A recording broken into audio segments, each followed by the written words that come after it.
Hey everybody, it's Best with expedition number 211. Let's see who comes up. Interesting. We're just gonna do Lulu part 2 here. This is who we just drafted in the actual previous run. I'm kind of tempted to see the young witch here, and I want to go for it again. I think that's what we're going to do. If you're just going to push yourself to try to win 7, I'd go with this Retribution Callista, even though this is a pretty poor start. This is just Callista is one of the top tier champions in the game. The Fiora Shield Wall is okay. I just don't really like starting with Confront. I do think the Shield Wall is a little bit better than Suit Up, but it's just kind of being a little picky. They're extremely similar. So well, I'm not sure if you watched the previous run or not, but we did run with Lulu. We could just go back and watch the Expedition 210 guide if we we want to learn how to do this. But nonetheless, I think that's who we're going to chase down here. So if you watched the previous video, this might be a bit of a recap for you. Maybe you'll learn something new, maybe not. But the big thing that we discovered with Lulu is that the Young Witch is the actual key to the deck here.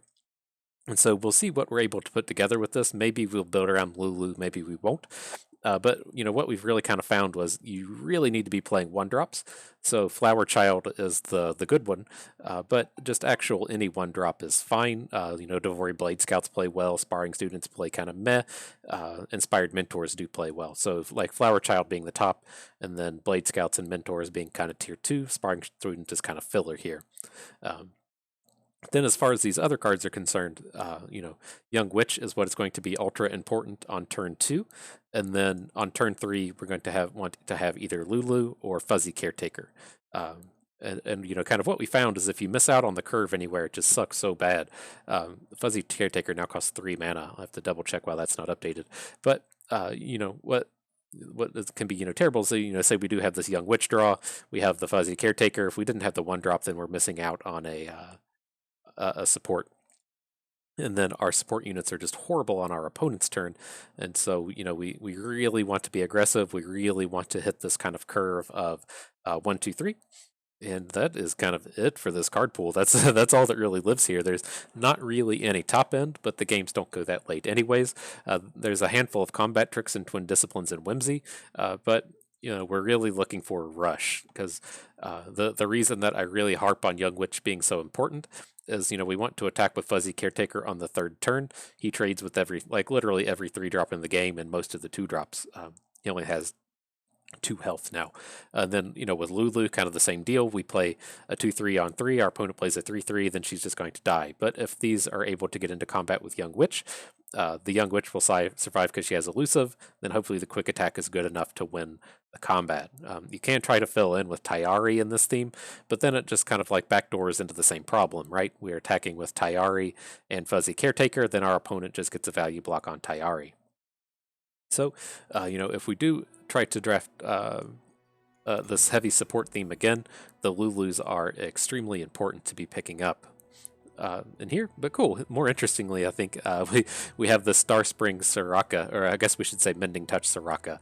And so I'm interested to see what we're able to put together with this. Soraka, I used to think she was kind of like tier 4, borderline tier 3, never want to build around her. And now that Star Spring is a thing in all of these champion packs, then I've kind of totally changed my tune on that. And so I think I am willing to jump in on the Soraka here. So let me pull up this card pool as well, show you what we're talking about with this one. Soraka. And cool. And so this one is just centered on healing. That can be kind of awkward with the support theme because most of your units just die in combat anyways.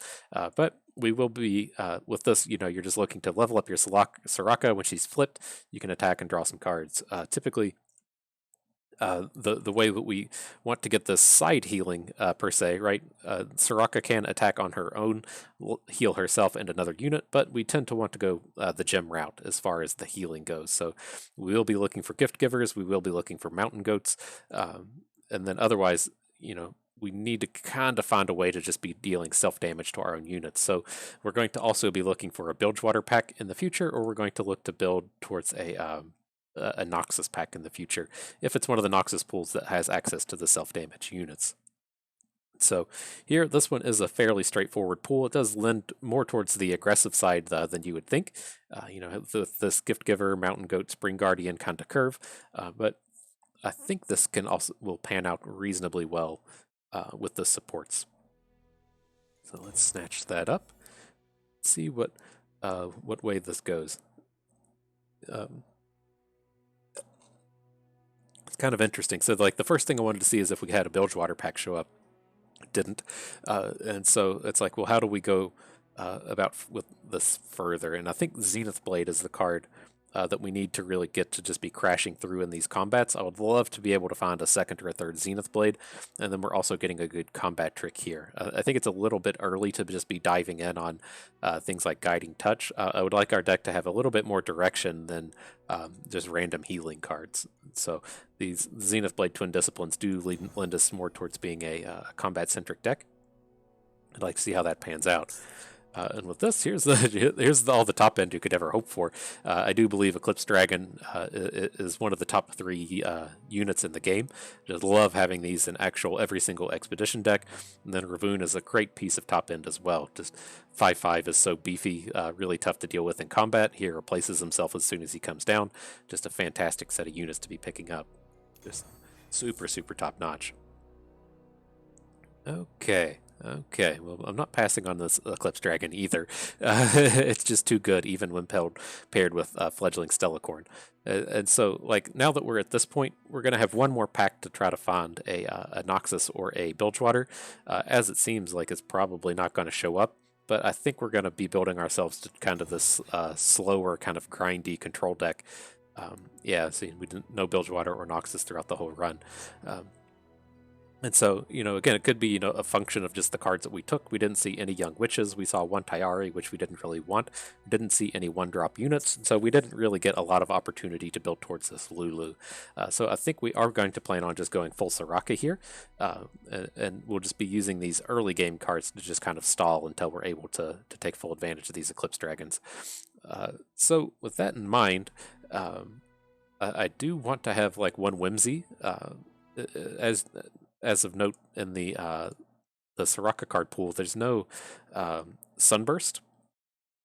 That is the only removal spell in Targon. And then where's Taric? I'm pretty sure Sunburst doesn't. Oh, maybe that will pop up as Collective Support. So we can try to luck into it a little bit. The things I'm looking at here is I don't really want Ibex or Zeebles. Zeebles is fine. I just don't think it'll play fantastically here. It plays pretty well in the really aggro support unit deck, but in this one I don't think it's going to be spectacular. So I think I'm okay with just taking this interaction in the Whimsy and the Will of Ionia. I'm not wanting to go like all in on these really combat-centric tricks. So I think this interaction is the more important of what we'll be picking up here. Okay. Oh man, I started clicking. I realized I was clicking right when I got there in the middle. But with these, I don't want Mountain Scryer. Our deck is too 50-50 to be trying to hit these invokes. He's not good enough if you miss. Out of all of these, I would prefer the Tasty Feyfolk, I believe. But it's not as good without a lot of the support combos. The Resplendent Stellacorn is better now that this healing theme exists. He's just not a particularly good card. So I think we'll be okay with the Blessing of Targon. We do need to be able to make some kind of like of beefy units if we ever want to be leveling up this Soraka. So that's at least one way to try and go about that. Especially since we're not playing Taric. Interesting set here. I wish these Greenglade Lookouts weren't just horrible. But like, it's awkward, right? I think, the ship has sailed on this Flower Child pack. We just have to let this one go. But I don't really want Tayari either. Maybe we do just have to take this Greenglade Lookout Ritual. This sucks. The Ritual's okay. And with these, I see these, like, this is how you aggro right here. This is right up the free-to-play bust alley. Getting a Flower Child with a Pale Cascade. I don't think that's what we're really going to be looking to do here, though. We do need some amount of like early game just to stall these out, and I think that's what we'll get from Spring Guardian Gift Giver. I don't want 2 Blessing of Targons. I don't really want multiple Flower Childs. Yeah, I think we'll take the 2 healing-centric cards. Whoa! Boom! Give me some more of this. The 3rd Eclipse Dragon with some of this ultimate early game. Oh man, I'm not even looking at these other packs. Okay. Oh man, here's a decision though. Of course, Broadback Protector plays extremely well with Soraka. Doubles up in value in that we don't have any self-damage units besides the Protector, so he should be pretty reasonable here. I wanted the Zenith Blade, but I think the Protector Protection are just going to be too good. Again, as I kind of talked about with Blessing of Targon, we do need a kind of way to just get a unit that we're just going to stack a whole bunch of damage on so that we can keep activating Soraka. And Astral Protection helps play to that end. Beautiful, beautiful. Some more early game with our 2nd Zenith Blade. I would like to pick up a Deep Meditation, but it's not something I'll be upset with if we don't find. Okay, we just can't pass Sunburst. It'd be okay to pick up. Well, this deck doesn't need Rummel. We have 3 Eclipse Dragons, but we'd typically be okay with 1 Rummel. Again, the ship has sailed on the Young Witch aggro strategy, so we'll have to look to try to get rid of this Blessing of Targon. But I think it's a good problem to have. Okay, again, don't want Mountain Scryer. We could. I just don't think we really need to focus that hard on invokes. Like just getting the 1 set of Dragon plus Celestial is so huge out of an Eclipse Dragon. I don't think we really need to roll the dice with Mountain Scryer. So let's pick up the Hush and the Twin Disciplines. And our trade. Alright, I'm cool with this. Getting rid of the Lookout for a Solari Priestess.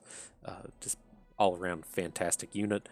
This is another good trade down here, Flower Child for Deep Meditation. I hope we keep seeing these style of trades.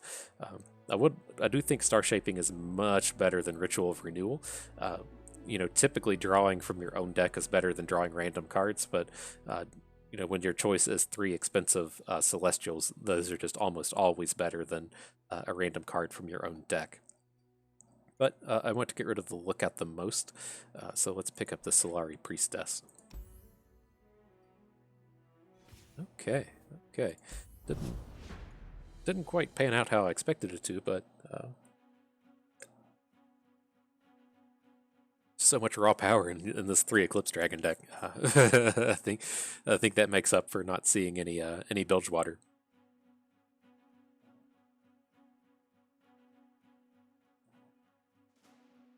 Okay, weird. What a strange path to go down. To be like, all right, here's Lulu. We're gonna aggro into the more control-y Soraka, and to just being like, what up, Eclipse Dragons? Just pick up a Shyvana somewhere. I wonder how upset we would be if we saw an Aurelian Soul. I think 3 Eclipse Dragons with him is kind of an interesting proposition. But with this, I don't think we need to be keeping Whimsy against Nocturne Soraka. Their units tend to be fairly aggro and just things that you can just be trading with.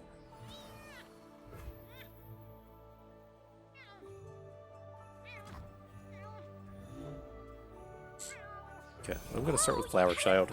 I'm kind of looking at this from the perspective of like we're probably going to play this and have to trade, and from that aspect, I would rather just have Gift Giver come down. But we did actually draw this humongous support curve, and so I think we need to just accept that this early game turn 1 play is going to be a bust, but this is going to be humongous on turn 3.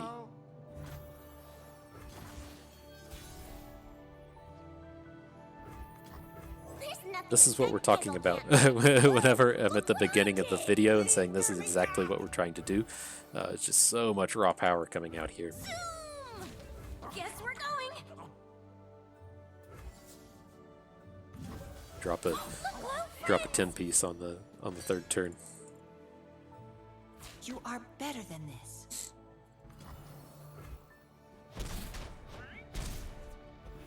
Yes, if you're trying to draft supports, this is it. This is what you want to be doing.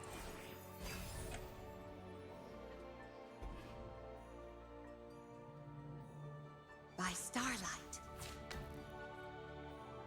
Take heart. Pretty okay with just trying to get this. Yeah, I think, well, let's just take the 5. If he has the Astral Protection, this is fairly bad for us. And we're about to just gain a shitload of health back with the tasty Fey Folk. Let's do So we're going to Fey Folk, we're going to Gift Giver, and then we're going to open. These jewels are more than mere And with trinkets. this attack, I want Gift Giver way down here on the left. Like, that's going to be his only good block with this Bark Beast. So let's put it way down here. And I still want to quick attack Lulu, and then Lulu buff Flower Child. That sounds reasonable. Remember my words. Protect Lulu, you become huge. Probably have to Astral Protection here. Okay. What's 1 part sandalwood and 1 part pix? That's it! Go pix! Go pix! Go pix! Go Pix! They're our friends, Glow! You were misguided. Osu, help! Go no further.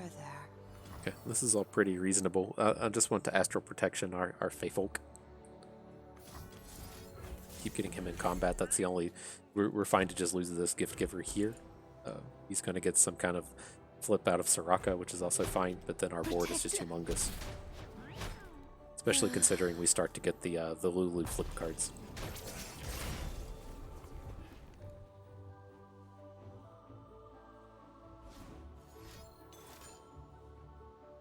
So much for the Lulu flip cards. But that's okay.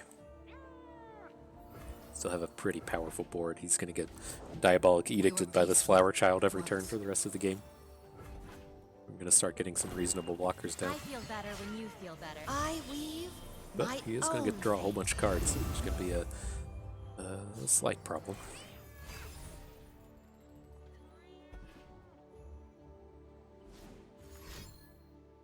Oh man, here comes his Eclipse Dragon.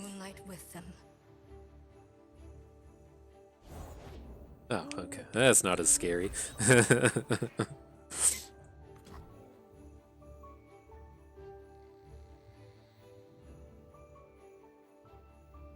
Right. I think this is who we want. As this lines up, we can put 3/3 in front of Star Shepherd. We can put Fey Folk. Oh shit! We should have gemmed, shouldn't we have? Oh,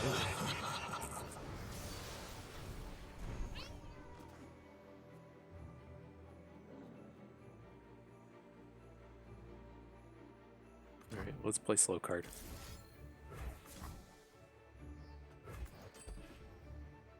And still be open to Twin Disciplines in combat. I think this is okay. Makes a lot of his attacks look a lot less attractive with this Fey Folk. This comes in here. Lunari, Sure. rise. Live with purpose. Take heart.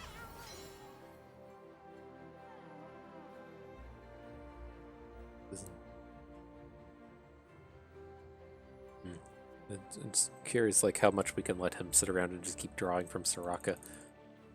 Or if he's even going to get into like combats where it's relevant. Losing our Young Witch makes our ability to attack much worse. I think we need to just kind of be like, alright, let's not lose and draw an Eclipse Dragon. But if we're going to play that, probably have to try to kill Soraka. Just accept Young Witch is dead. Oh, he likes you. You're strange. Let's clean up. So he is going to have this Nocturne on board, but For life. I think as long as we can stall, we have Rahvun and 3 Eclipse Dragons. If we draw any of our top end, we should be in a pretty good spot. Isn't that right, bud? A little luck Isn't for that those right? who need it. Yeah. That's the whole draft.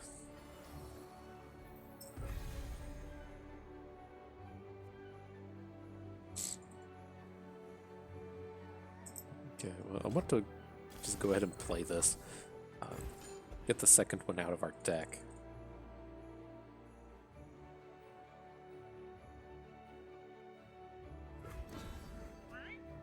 Not in any like real hurry here. See what he adds, but I'm pretty okay with just attacking with this. He probably never wants to block with Nocturne.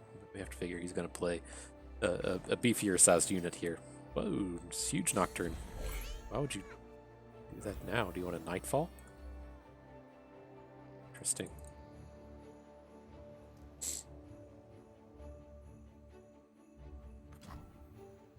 No running by the springs.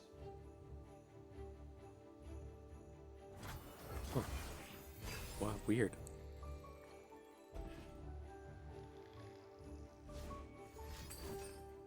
Sure. Need ours. Where's our Eclipse Dragon at?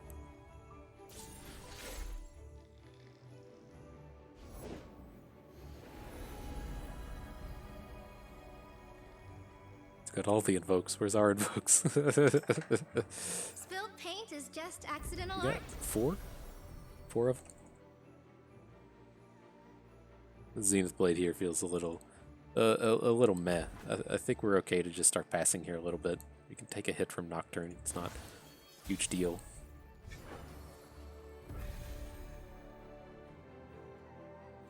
Yeah, this doesn't feel good, but... Yep. Not gonna beat that. That's for certain. I'll give it a turn, but I don't think we can ever win this game now. So let's at least put some stats on board. Maybe maybe we can draw a Eclipse Dragon next turn.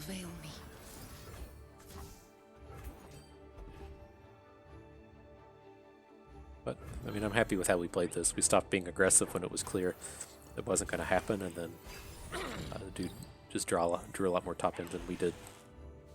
No one is safe. Heed the path. They will all scream as one. Okay, so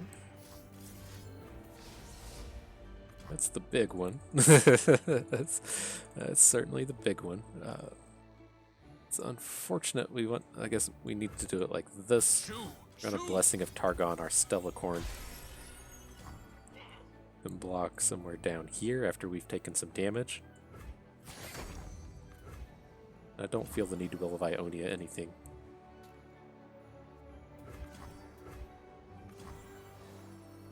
Okay.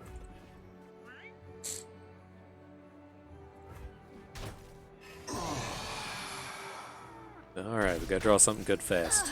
Gotta get one of those Eclipse Dragons.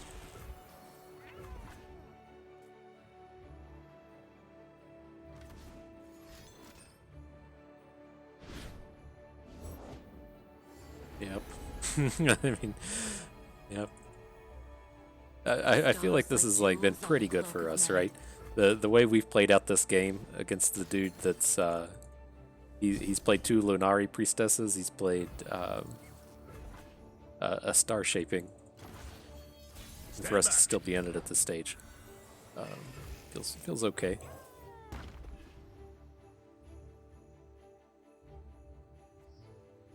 Do 3 damage, so he's not going to survive to the next turn. Guess we could have gemmed it, but I think we need to hang on to the gem for when we inevitably never draw Eclipse Dragon.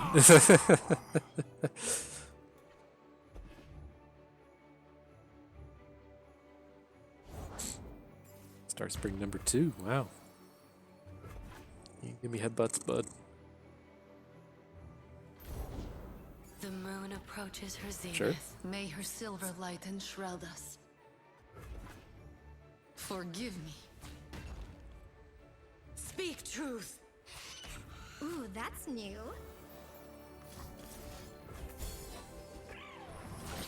Alright, are we dead? Nope. Okay. Alright, we did the mathematics. Are we dead? Nope. Good. Game on.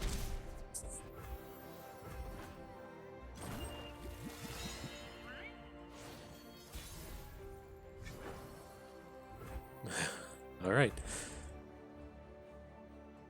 I mean, we have to draw something eventually, right?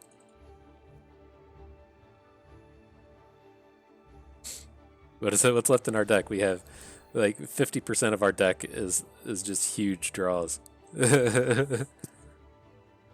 Okay. Why wouldn't he play that defensive like on his next turn? Guess get rid of the Get rid of the spell shield. Oh. Okay. Guarantee it. This is going to be a. It's either going to be a Nightfall Dragon or it's going to be an Invoke. That's just the way. That's the way life goes for a free-to-play bust. I get salty about these cards.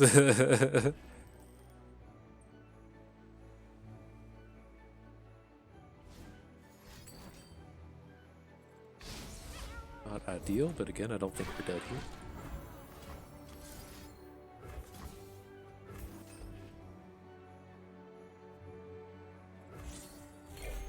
There he is. Whoa. he exists.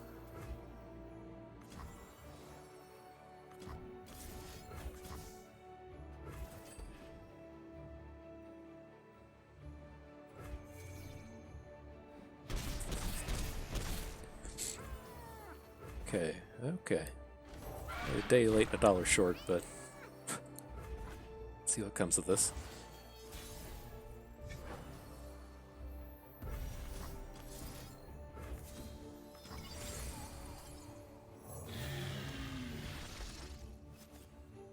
Unit, beautiful.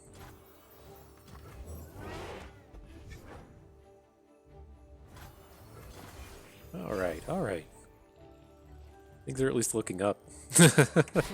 as bad as they looked previous. Oh shit, we can't even deal with the Shadestalker. Man, shit. I don't think we have any answers. I thought things were going so well, and then they just go south so quickly. I mean, this gives me like high hopes for this deck to just play against. You know, I think we did that pretty well.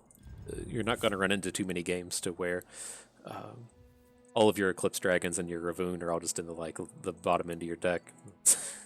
This is what happens when you have 3 Eclipse Dragons and you don't draw them until the last turn. It just offers you up another one. Nice, nice. Okay.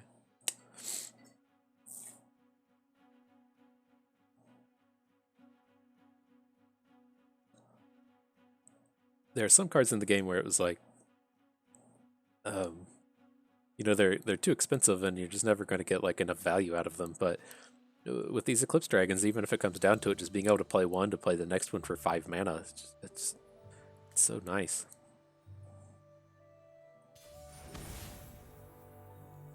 Show Shyvana had a dragon here. It is paired with Zed, so ideally you'd have something to deal, something to do in the early game. Probably just gotta keep it like this. I don't think I'm willing to get rid of a Broadback Protector here.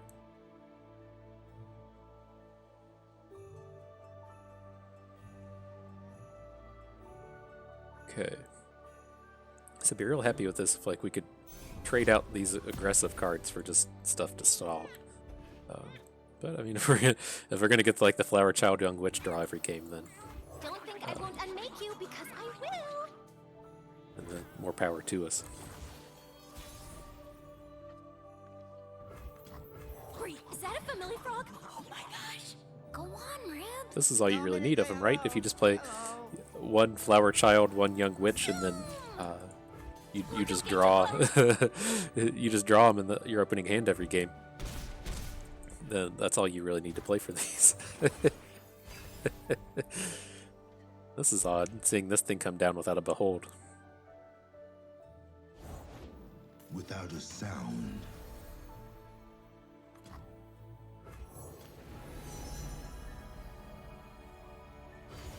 Daylight warms the heart and lights Got the an way. answer to Zed. It's not a real premier answer. I think we'll probably just end up killing him in combat next turn. But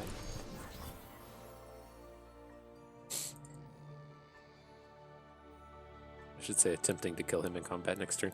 But He bites. we need to accept we're not the aggro here. Just get this thing off board, even though it kind of sucks to lose our Young Witch or not have a big attack with Young Witch. We just need time.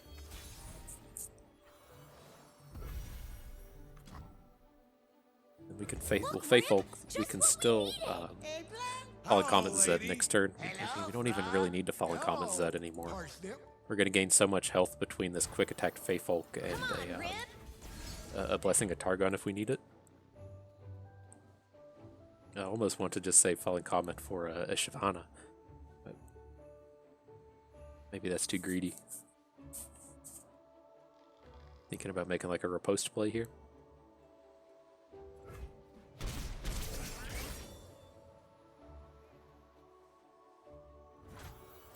Okay.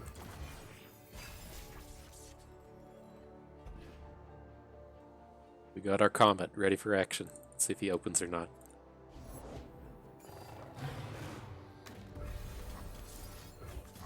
It feels kind of awkward dropping a Falling Comet when they just Jeweled Protector unit in their hand, but I think we're okay here. He's going to be at a... This is just going to like bounce. Right, this will hit here. We'll just gain 100 health next turn. And okay. Zoom!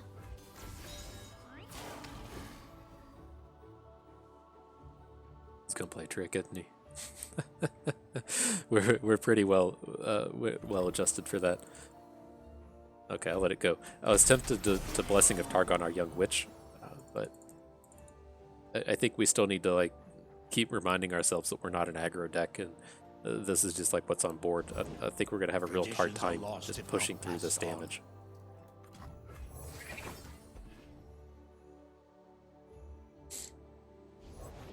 Time for a leap of faith.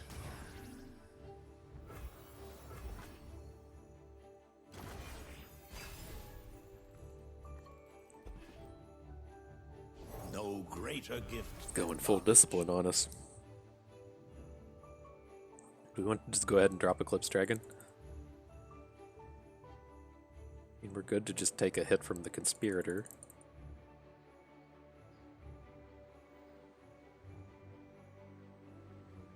I think I just want to play it and not invoke. Just get big dude on the board. I really want to be spending all this mana next turn on making sure all of our dudes survive. Sure.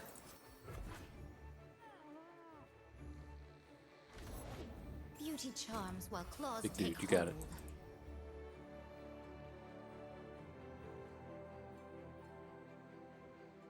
The dragon remembers.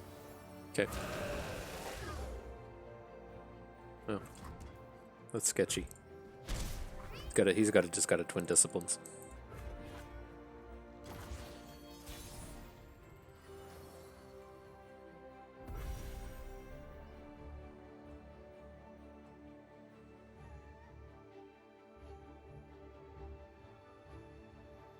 Come on, Rib. All right. Walking is I'm good to go ahead and give up on the young witch at this point.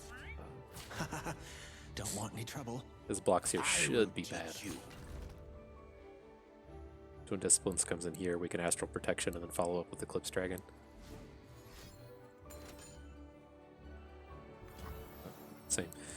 Same story, different method. Does this even kill him? He's going to be an 8? Nope. Okay. Because we Fury down this thing. We've been through a lot. A fallen petal.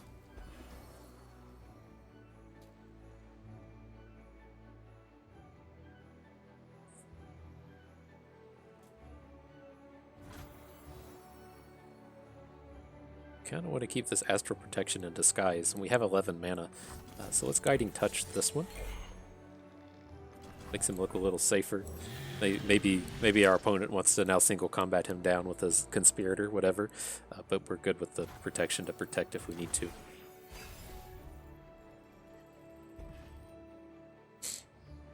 We're pretty solid spot here now. Let us settle this with grace and civility. Does he ever want to challenge with that? Doesn't matter, we can just whimsy it.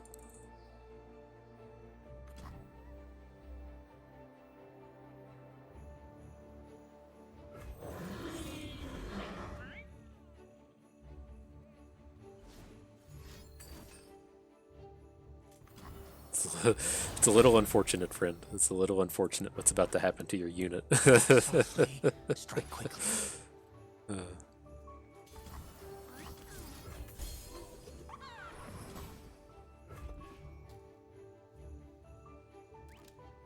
Yeah. Couldn't find the sad face emote. I don't emote enough to find it.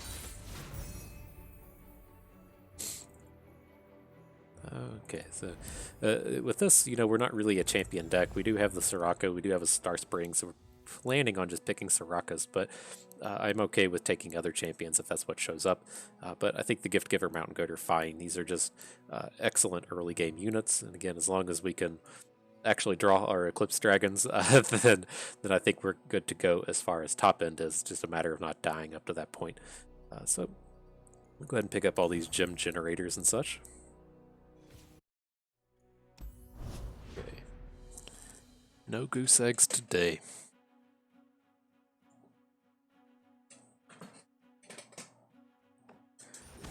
I did goose egg some earlier. they weren't worth showing. It happens. I'll show like these 0 and 1 win rounds if they're interesting, but they were just not interesting, so just saved y'all some time.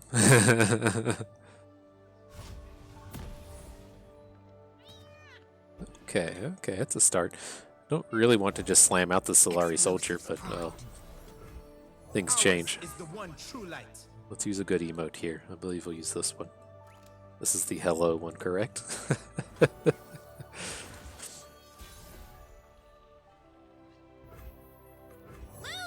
Cool. Where'd she go? Please, Dom.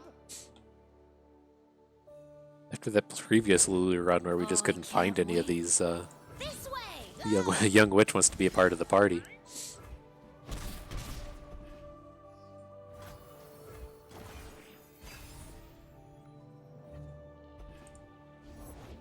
Fuse is lit. Soraka's a safe block into all this stuff, so if we can't get a double tick on her next turn. Boom. Go no further. Okay.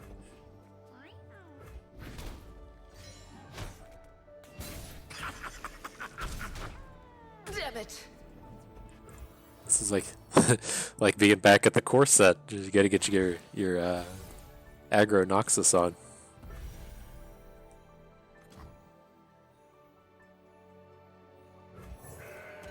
And technically gem Soraka and get 2 heals out of her. With style. Heard it all before. This thing's kind of awkward. I don't really want to slam Mountain Goat into it. The journey is difficult. These will protect you.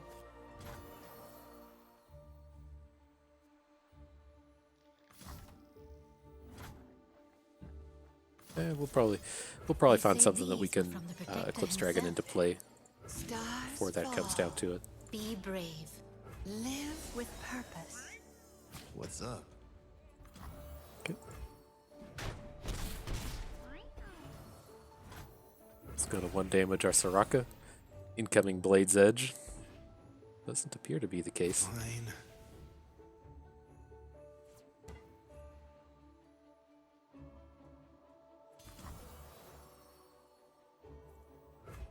Okay. Is that all?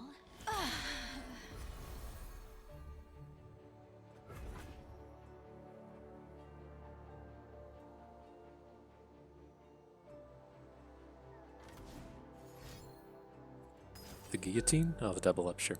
Okay.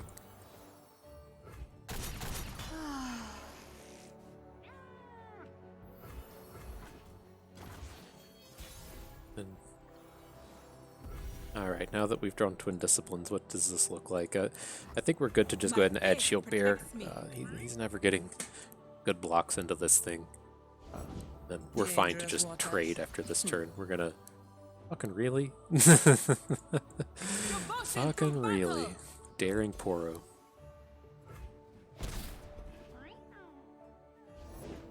War Mason, reporting for duty. It's getting wider than us, but nothing we can do about it. That's okay. For the glory of Noxus. We just need to get to our Eclipse Dragons, and so long as we just don't die here, then everything will be fine.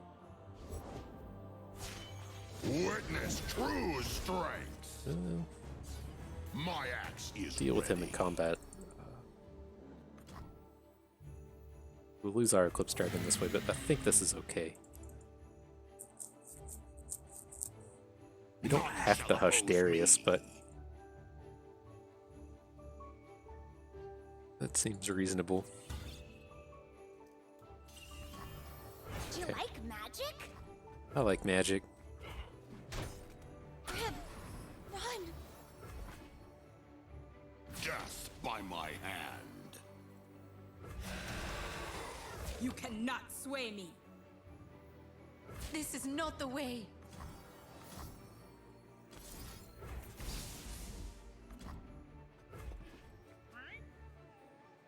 I think I'm happy with this. I worry about like a future overwhelm that we'll need to deal with, but I guess Twin Disciplines, when it comes to non-Darius overwhelms, Twin Disciplines should probably take care of it. Oh yeah, we can we can make Eclipse Dragon bigger. Okay, A little luck. let's for not those get who need it. let's not get overly greedy here.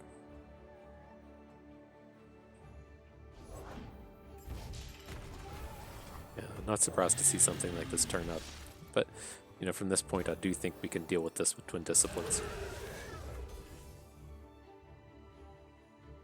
Your path ends here. Okay. Duty, Empire.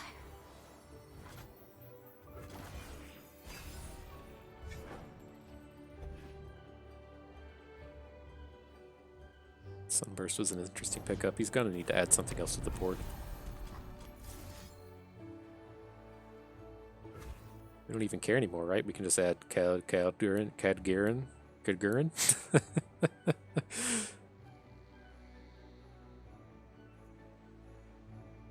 Right, because I think we're good to just block this thing now. Is this overly greedy? Oh shit, I didn't mean to let go. So I guess the choice has been made, but I don't think this is overly greedy. It's having Twin Disciplines. I mean, our only other choice is to like Sunburst, Tusk Raider, and then play Lulu afterwards if we want to keep our 3 spell mana banked up.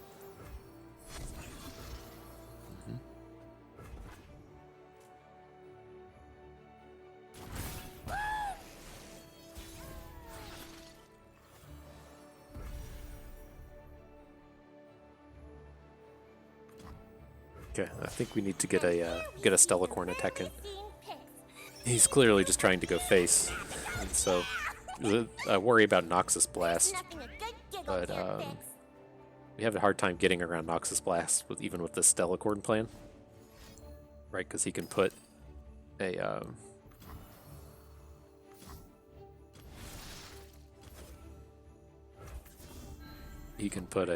like a Noxus Blast onto this to prevent the combat damage.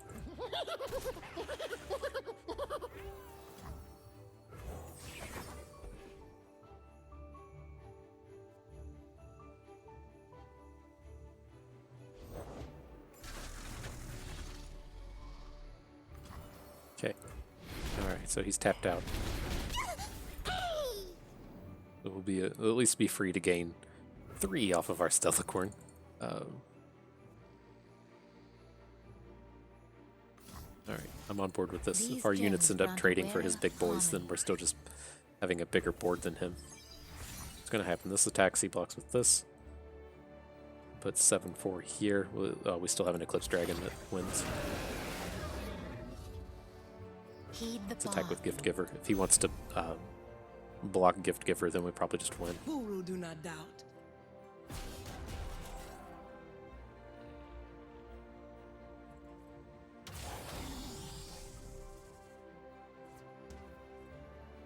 You've made your path.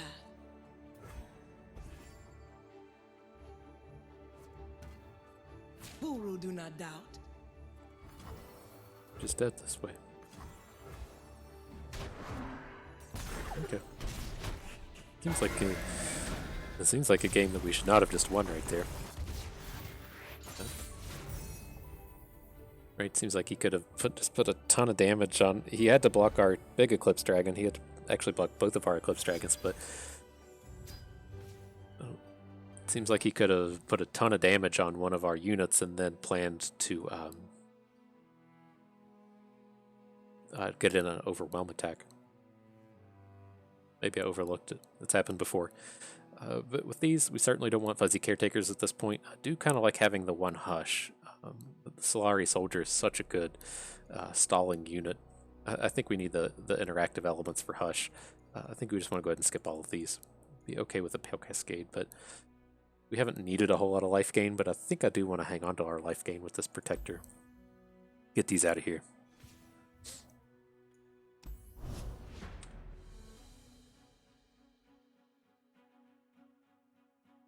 Use challenger units to force tricky elusive enemies into fights. That's not how you do it anymore. You just hush their elusives now. Actually getting in combat, please. Let's play hush.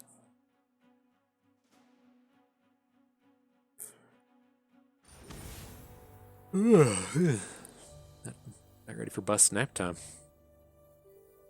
How do you ever end up with these three champions?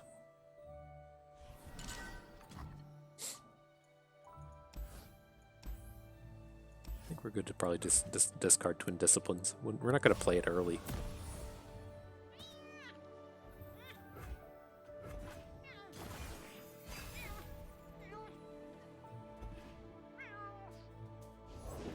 Get bloody, get paid. Okay.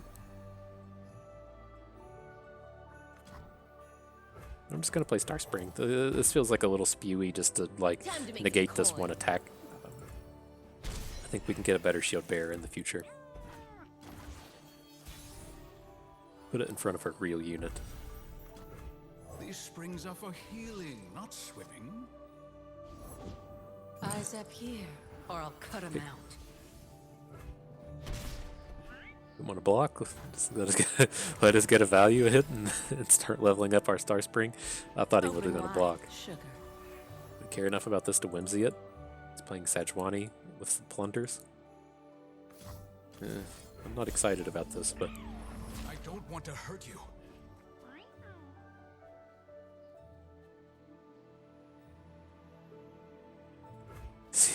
he is thinking about it. He seems real invested in that cutthroat.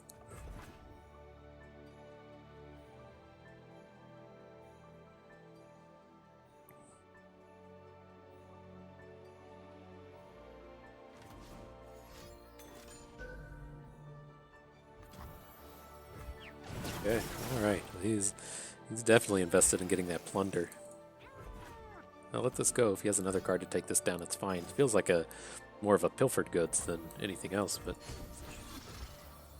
okay. Ye But sure. started without me.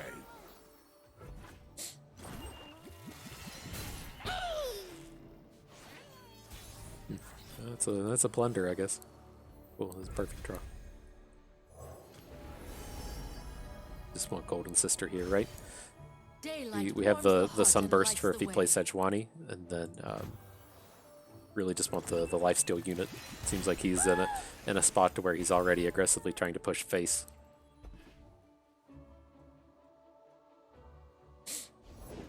Bow to no one.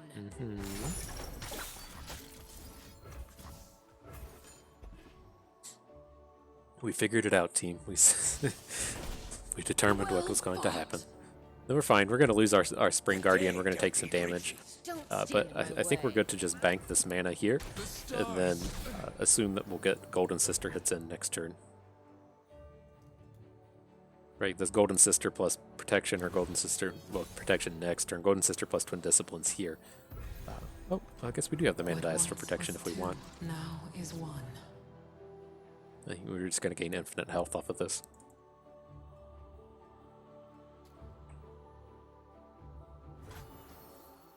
Blinding daylight. Say your farewells. Arguably should have. This is a world where you should boost this unit's health before you do this, but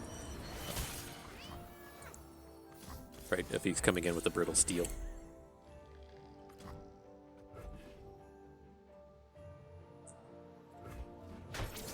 Beautiful, beautiful.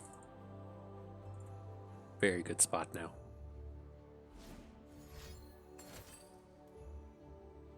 Okay.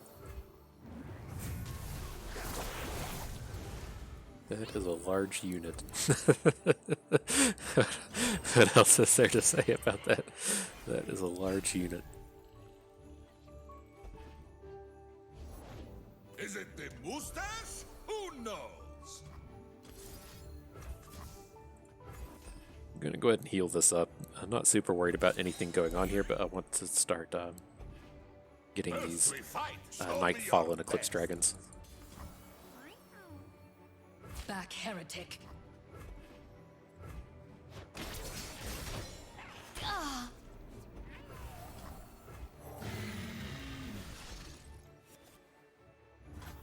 Okay, Mind Splitter. I was like, well, maybe this didn't turn out as good as I had hoped, but right, if we want to just start playing 5 mana 7/7s, that's not the worst thing you could be doing. But, yep, the Mind Splitter's fine. Just infinite value out of this. I mean, is a 7/7 for 7 with Fury is not enough. It has to add a Mind Splitter plus another Invoke unit to your hand. It's like, come on. We want to just let this happen. I think so. Maybe we should have been more aggressive on this Braum. Our plan is to just hit it with the Mind Splitter. Might not be No prey. the best decision that we've ever had, but I think these seem fine.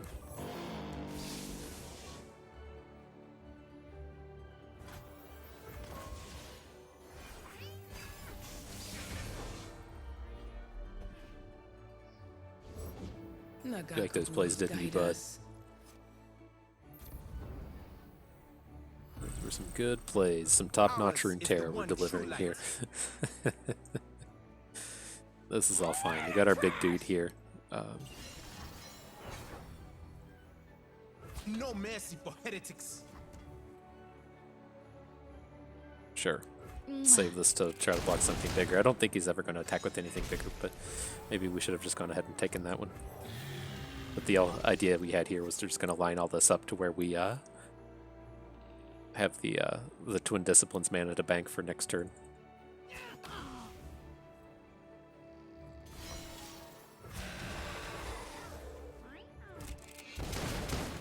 And the Scourge should be more than enough to close this out. This my shit. Whoa, getting rallies, huh?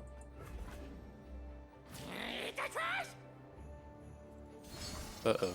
You don't get to re-attack. That's how I initially thought Scout worked. Was you could rally, hit with your Scouts, and then, you know, re-attack so you get 4 attacks in a turn. That's not the way it works. You now know. Much in the same way Oddface now knows. Bring the fight to them. Maybe we should have just eliminated our Star Spring. I don't think it's ultimately going to be relevant. I rise.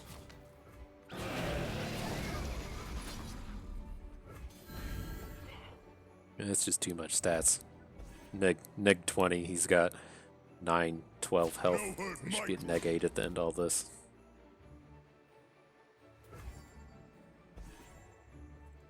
Okay. Good game, friend. Good game, wasn't it, bud? It's good pets, some good game. Nice little expedition. Okay, so let's see here. Oh, a second Star Spring. It's interesting. We get more Eclipse Dragons, though. I'm just gonna take this 5th Eclipse Dragon. It's just we don't have enough like activators for Star Spring, so let's take the dragon.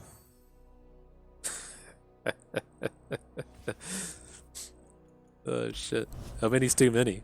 Like, I get curious with this kind of thing, right? Like the exercise I got into with one of my buddies before was like in Hearthstone Arena. Like how many of the card Fireball would you play? Like, you know, the entire deck of Fireballs probably too many, but you know, like 10, like 15, like half your deck is Fireball. That's pretty strong. Like like you just need a little bit of early game before you know that you can just burn your opponent out. But it's easier to see in this with like Mystic Shots. Like how many Mystic Shots is too many? I don't know. I would probably play like 15 Mystic Shots in an expedition. How many Eclipse Dragons is too many? Hopefully it's not 5. Like I still have it in my head that we can do this thing, and probably should have done it last game where we just play the first one to make the second one cost 5 mana, and then that one's super easy to just boost from that point forward. Can fly, Rib. Okay. Wow. Uh Come on, Rib. oh. He thinks we're aggro supports. This Braum Vladimir Terek, sure. We're not aggro support today. Brothers born from battle. Look, Lou, But I made a Pix too. Hello. Aww, he's gonna be super happy. Moonfang smells blood.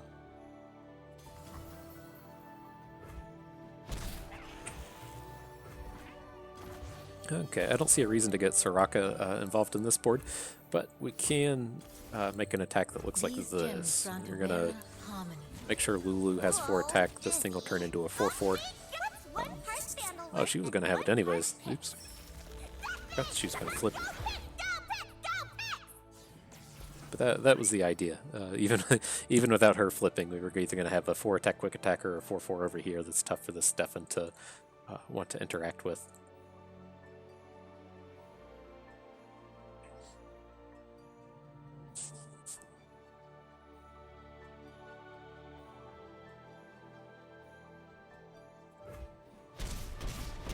Big chunks.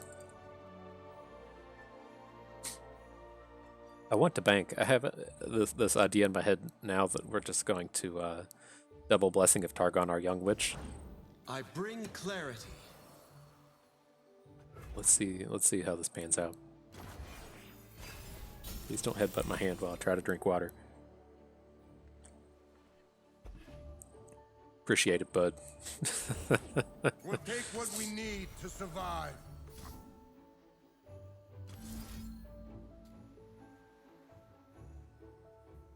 Pix makes perfect. Dazzling. Is this too obvious? We'll make quick work of you. I don't think so.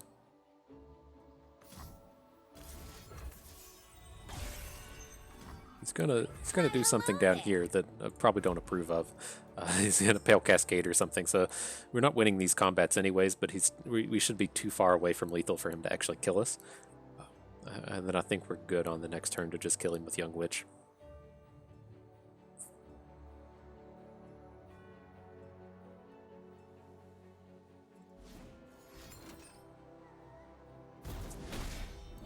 Another day, another fight.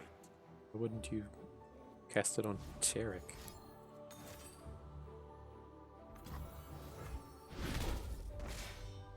This will be a fine story.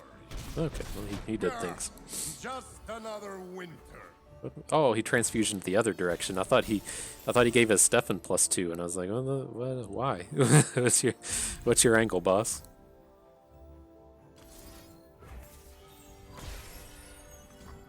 Zoom! Whoa, dizzy. And hugify! Okay, and then if for some reason this fails, we do have the Tasty Faithful to try to block with next turn. It feels like a pretty powerful board. Okay, game print. Got so many of these aggro support draws, with just so little of them in our deck. It's been wild.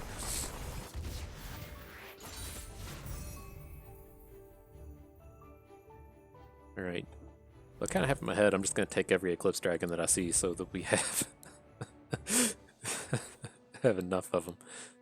But let's see what our choices are here. I'm cool with getting rid of Will of Ionia for another early game unit. This isn't really a Usari deck.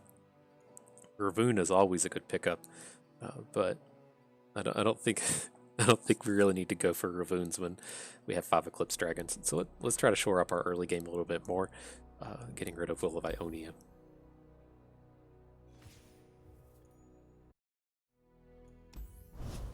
Okay.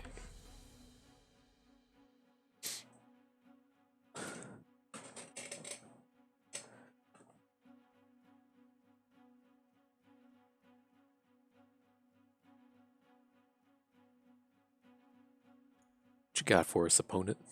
How many Eclipse Dragons do you think you can take?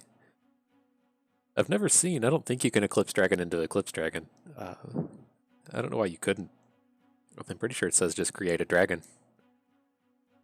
Oh man, if you've been following with the augment cards, the augment being whenever you play a created card, they get, I think it's just +1 attack. It's some kind of bonus. We're going to be creating a bunch of shit with Eclipse Dragons and getting our augment bonuses. Because that's what you need after you play Eclipse Dragons. You need to draw those created cards and then play them to give something else +1 attack. Nonetheless, this is reasonable. Oh man, the classic Leona draw. We just need to pick up a pick up a shield bearer.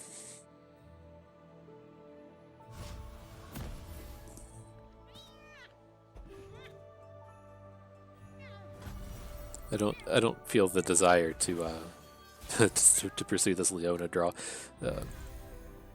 I'm more than content to play this do nothing game. He does have Tryndamere, but Gotcha. yeah, we got all these Eclipse Dragons, so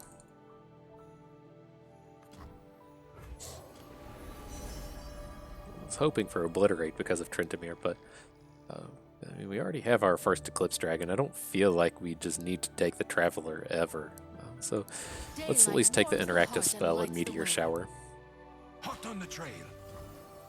Back heretic. Just don't die. Have faith.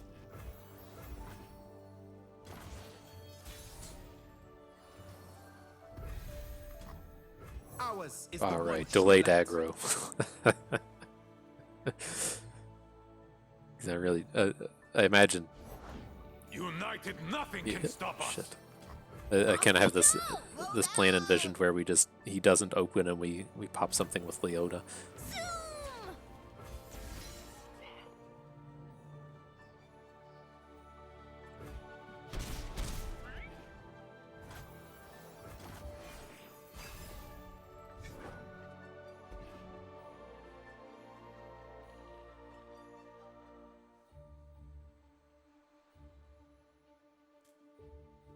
Interesting. I'm thinking more and more of this Daybreak plan for our Eclipse Dragon. We'll flip Leona, but then we don't really have any follow-up Daybreaks for future stuns, unless we want to keep playing all of our dragons on the cheap.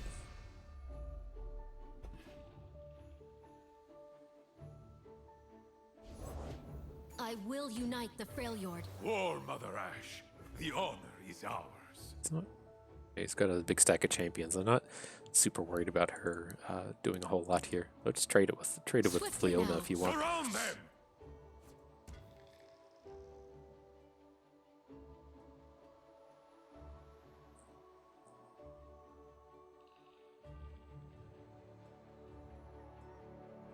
I'm through waiting.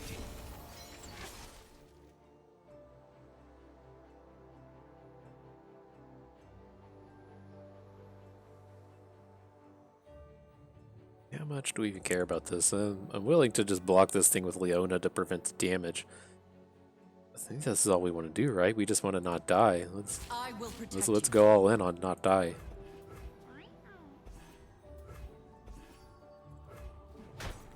Rib, run! They walked around.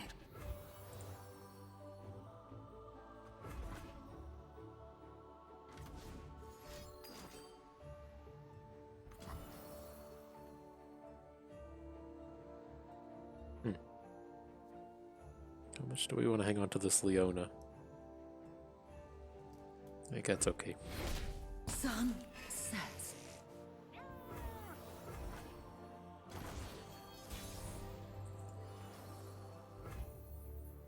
Alright, so I mean, we're going to start the dragon next turn. This meteor shower is not like super juicy, but we just want to get Stellacord down. Ugh. We just gotta make it one turn. We gotta make it one turn with them ready to not open.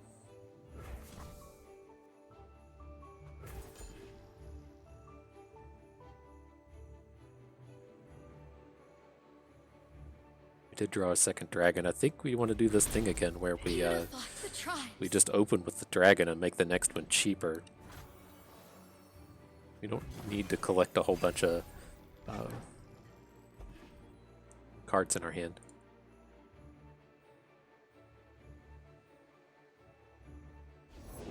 Come on in. My unit's bigger than yours.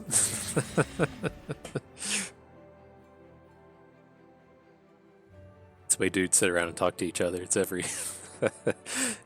every conversation I've ever had with another dude. Chill in the air. My unit's bigger than yours. This is not ideal. 11. Okay, we're taking some damage here. Arrows at the ready. How bad is this if he has Fury of the North? I think that's what I'm worried about here. So let's just block a 3.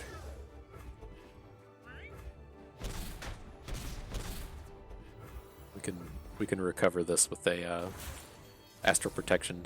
We can't recover it if it's dead. Is 11? We can play all of these. I think I just want to start with this. See how he responds.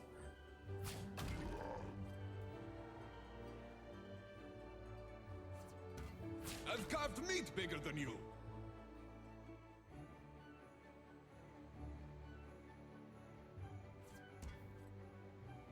Let's talk about your tan. Can't say I approve of that.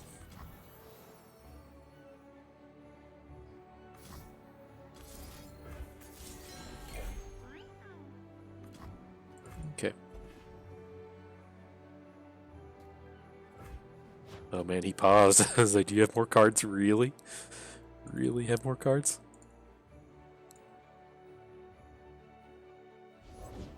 Winter is the Freljord's true ruler.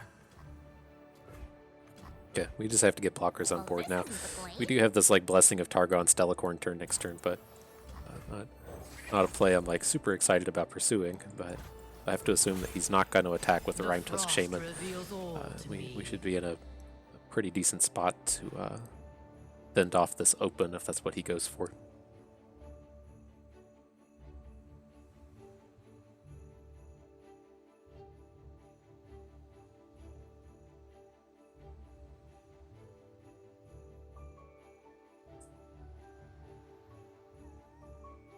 How about another round? Does bring it. Interesting.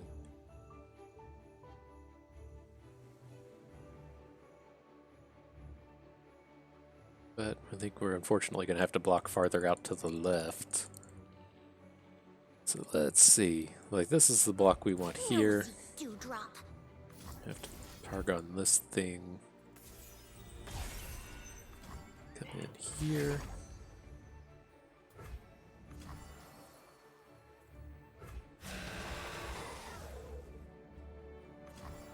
This takes us to 0. Like, if we go up to 8, this takes us to 2. Why does this not... Go wake him up. What am I missing? Why doesn't this...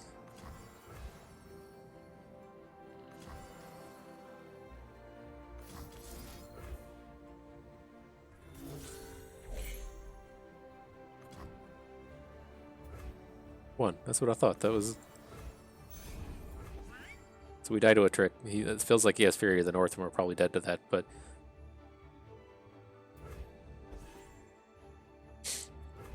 Oh, still in it. In it to win it, boys.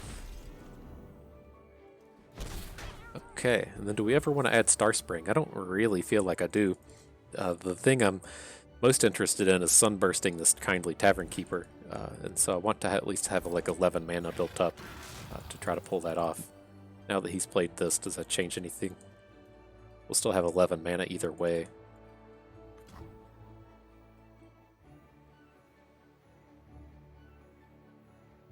It's just like I'd rather play if we hit a unit, like one of the 1 or 2 cost units out of Eclipse Dragon. It just doesn't seem like it's likely to happen. Against these overwhelms, like this does count as kind of like 4 damage against overwhelms. Right, gain 2 on this turn, 2 on the next turn, so we have some additional health to throw in front of this shit. Chills up my spine.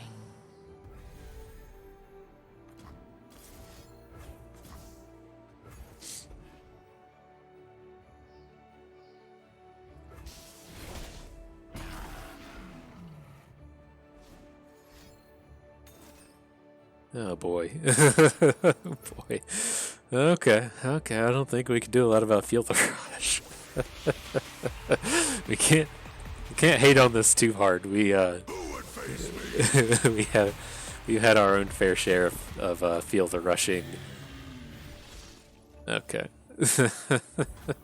Sure. That's what you have to just like expect out of every Tryndamere deck. Like I don't know what like the deal is with the cards, if it's just more commonly shown in Tryndamere, but it seems like every time we drafted Tryndamere, that thing's shown up. Okay, well, what are we moving on to here? I don't think I want any of these. I do like hanging on to these Feyfolk. These are so good at buying us time. We don't want Gringlade duos. We don't want Star Shepherds. This is all a pretty easy skip.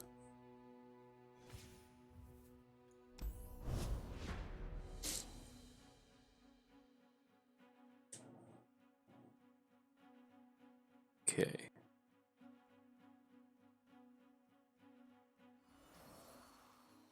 Feel the rush. I felt like I was feeling good. I wasn't like talking about it, but I was kind of like had in my head. It's like, all right, we're starting to turn the corner here. He's just got to be like adding an alpha wild call every turn, and we're starting to get this Eclipse Dragon chain going. I was like, right, we're gonna be able to pull this off. Like 1 health, he can't dome us for just a damage. Eclipse Dragon, or not Feel the Rush. I mean, fuck you, buddy. Man. I can't wait for these KDA cards to be gone, though. Like, I don't like to be... I try to stay positive about everything, but like I've spent a good portion of my time the past, I don't know, 2-3 weeks trying to get my handle on Constructed, and like it just feels abysmal playing against all the Go Hard decks. It's just not a meta that I really enjoy. Sure, there's a lot of people out there that do enjoy the Go Hard meta, but I just don't think it's that fun to play against. Here, 3/3 on board seems reasonable. Need a hand, He's little probably star. going to drop something similar next turn. Like if he plays Averosian Trapper here, I'm not surprised. Then I want to keep our blockers back. We'll get virtual card advantage out of this. This is another one of these games where we're just super interested in blocking. But no, it's like Go Hard, 100% abysmal, and an Expedition, but it seems like a a real fun Ruiner in Constructed. I don't like all the... They've added like incidental life gain to like actual everything. And, it just makes it like so like unfortunate for all the aggro decks in the format. Like you can... Oh god, we're gonna get Brittle Steeled? Okay. Like...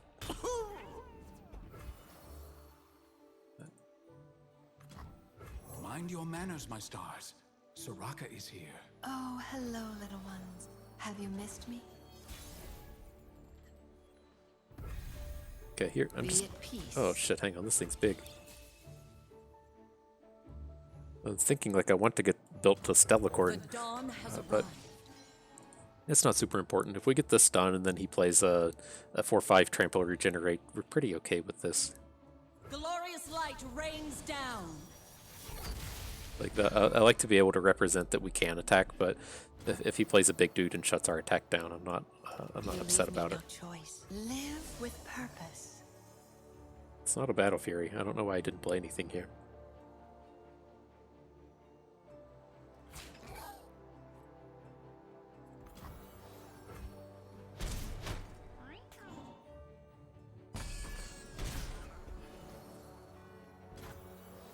It's nothing. Weird.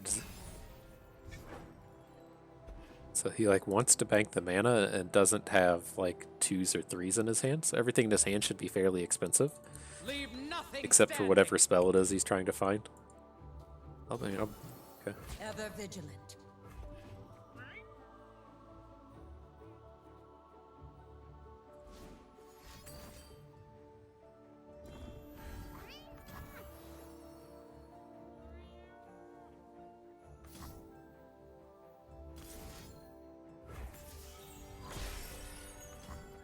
Alright, this can end poorly, but can't. Not gonna lie about that. I still think this seems fine.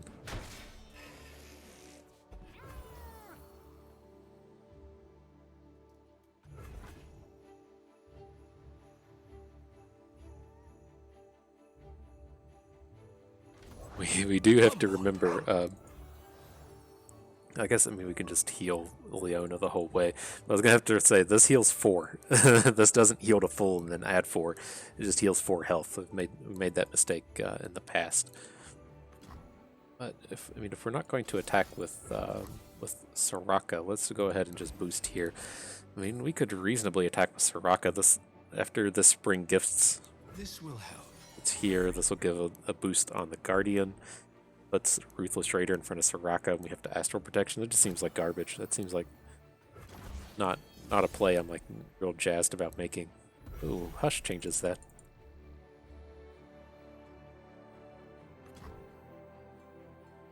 We have a lot of potential to get him with Hush here. Falling Comet's what we were searching for. He's about to start dropping like big dudes on us. Really need to just cancel out the Sejuani or whatever he's going to try to play. Oh. By starlight. Okay, well we got mana for all of it. Away with you, stranger! Uh-oh. Oh man. I talk about this frequently whenever it comes to suit up. These go tall strategies are like they got so blown out by all of the silences in Targon, like, be it a sunburst or whatever to shut all this stuff down. Here I don't particularly care about losing this one. The stars. I was trying to imagine this scenario where we could have flipped Soraka, which we can. Like we could have played some gems and stuff, but that doesn't seem too exciting. Our strength is forever at its zenith. Blessed daylight surrounds you. Hate this. Everything I hate about Invokes and Rahvun just all wrapped up into one neat little package for us. Okay. Live with her by the power of the stars.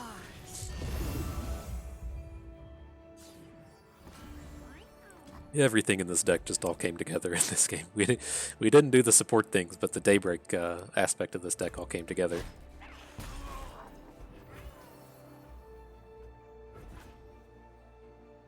Yeah, I was gonna say we just have infinite card advantage here now. But no, I hate these games. I've probably bitched about it in the earlier run, but exactly what happened there with Rahvun. Like, say our opponent was able to like grind that board out a little better. He didn't just get annihilated by that Hush. And say we're down to 1 card and he has 2 in hand, and then we're just like, watch this, and we play Rahvun into the Daybreak Invoke into the Traveler or whatever the 4-cost Invoke is. Like, it's just so soul-crushingly horrible to get blown out by RNG like that. I'm typically not one to bitch about RNG too much, but I really don't like how these RNG chains are so strong with the Invokes. But here with this, we don't want Star Spring. We don't have enough combos for this. We really need to be in Bilgewater for us to get full effect out of this. But otherwise, I'm fine to hang on to Protector. But we are passing on a lot of Pale Cascades, and I do want to point out that Pale Cascade is incredibly, incredibly powerful. It seems like it's for a Broadpath Protector every time, or something that we're not quite willing to trade out for that. And so Sunblessed Vigor is on the weaker side of things. This is certainly not a very good combat trick, but it just feels like Star Spring is never going to do enough here. Like, the most value we've gotten out of it was being like, well, this will prevent 4 overwhelm damage, which just isn't worth the card.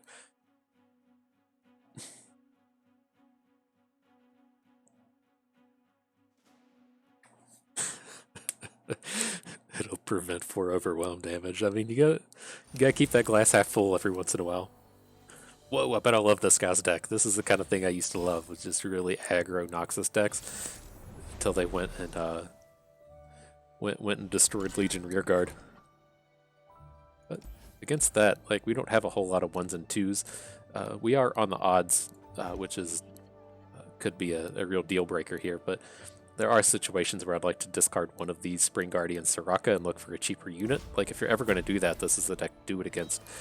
But it feels a little greedy. Oh, cool, we didn't have a 1. Makes me feel a lot better. Whoa, what are you doing? Is he just going to lead off with the 4-3? Just have the Overwhelm and the Basilisk Rider all the turns for the rest of the game? Protect the stars. Beautiful. This is great for us. Be kind. We'd much rather be getting the trade on the offense as opposed to the defense. Time for the main event. First light illuminates the land.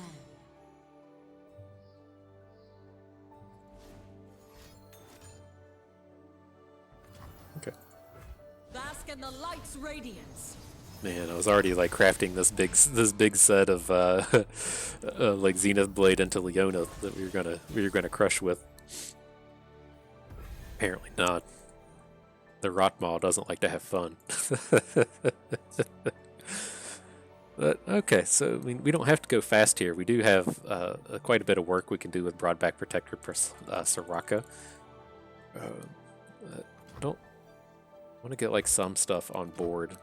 Can't I am here. use Daybreak Zenith Blade anymore. Don't really care about Daybreaks anymore anyways because our one Leona's dead. But I think we should get some units on board.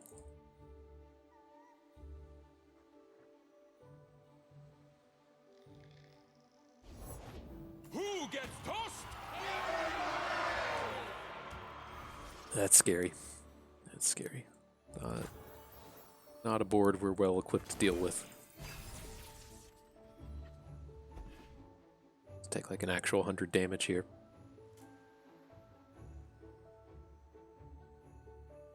Punch it!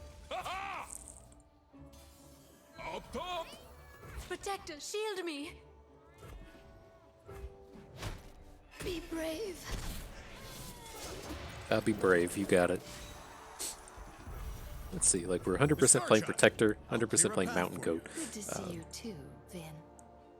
It doesn't seem as bad as I initially thought it was. I do worry about making this Soraka Protector attack next turn, and oh, maybe not. Soraka's not doing any attacking. Stand back. Live with purpose. All right, let's get dudes on board. I like this cheapening up the second dragon play.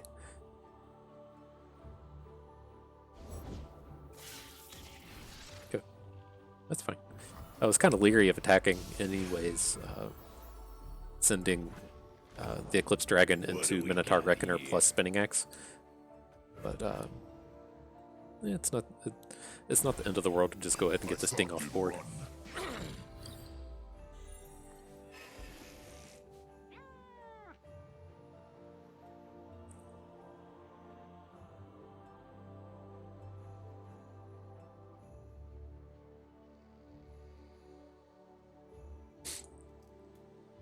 I mean, how does this look? He attacks with everything.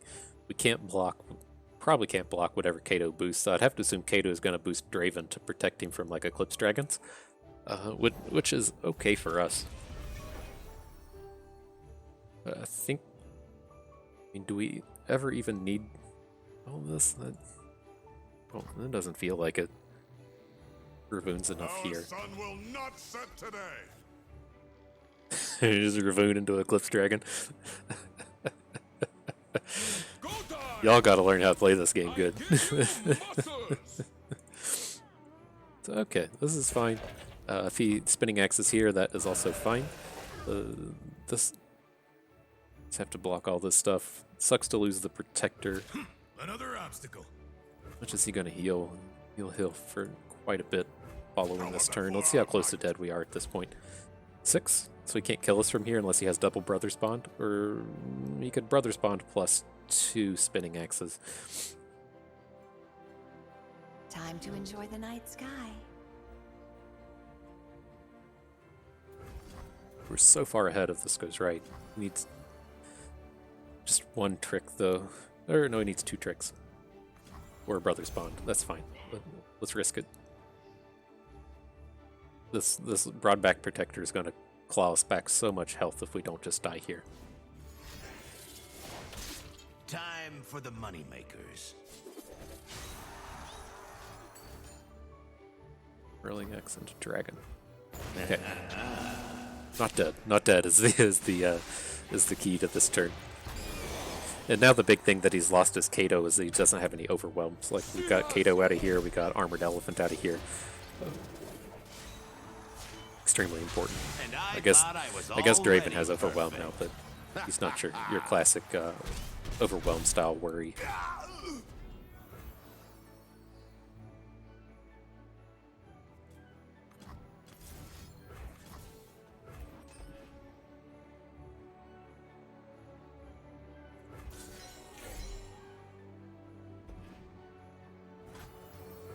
Okay. Stand back. Take heart.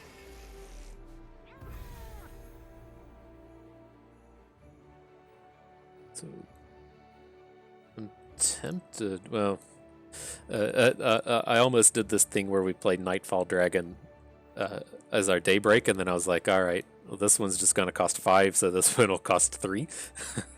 I'm glad we didn't pursue that.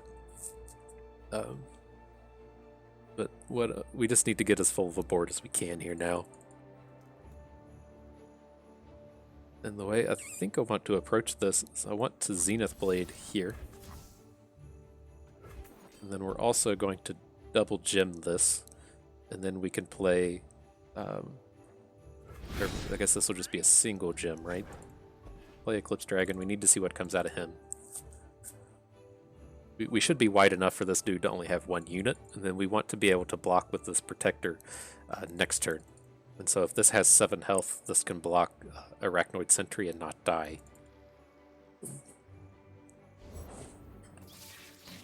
Okay. I'll protect you.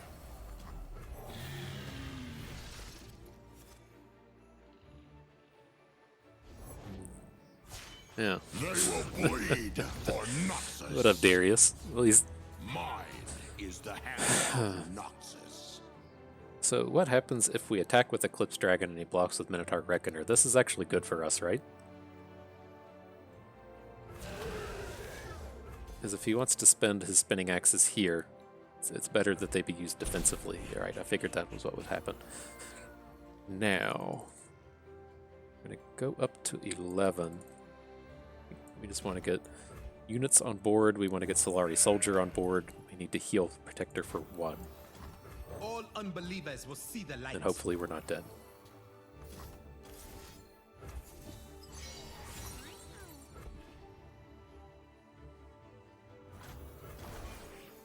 Scared stiff.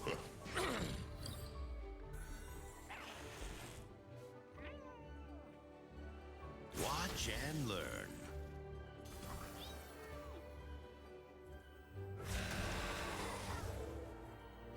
Another path, another problem. We're just dead, right? Maybe he won't spend his axes.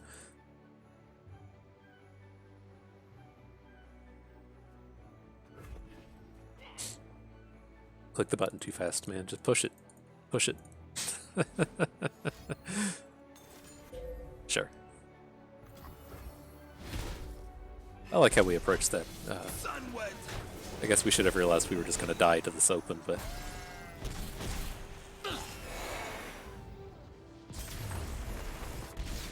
It's tough, it's tough. Their way is unclear. That's what happens when you don't draw your Sunburst or their Darius. We typically just draw all the Sunbursts. Nonetheless. So let's see, I'm cool with these Guiding Touches, just something to do in the early game. I think that's what we're really looking for, is just something to do. Claws of the Dragon kind of fits that role, but we ever like free play it. Have some gems. But otherwise we aren't really playing 2 spells in a turn. I think we'll hang on to Guiding Touch. Don't need Rahvuns, but like we don't have any of that like the 4-cost dragon. I think I'm actually okay with picking this up. Comes down a little bit earlier than these Eclipse Dragons, just gives us something to do. Okay. Let's see if we can't make our way to the final battle here.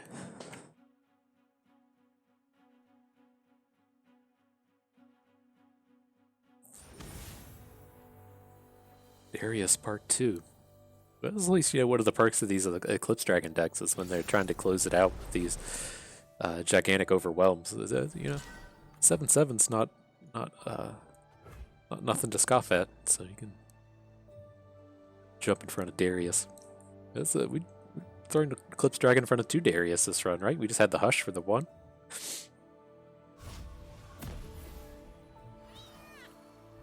Okay, we're back to being a support deck. Guess we're going. It's weird seeing Noxus Shadow Isles without an Elise or a Draven. Ooh. Okay, you bring that thunder.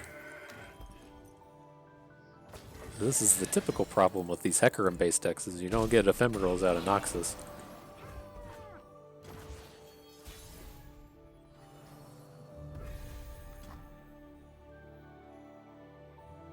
I'm gonna Lulu. It's tough for them to actually have 3/3s, which he doesn't have here. And I was gonna say we can very likely just trade Lulu with whatever he wants to put it in front of her. Oh, don't get too close. This is probably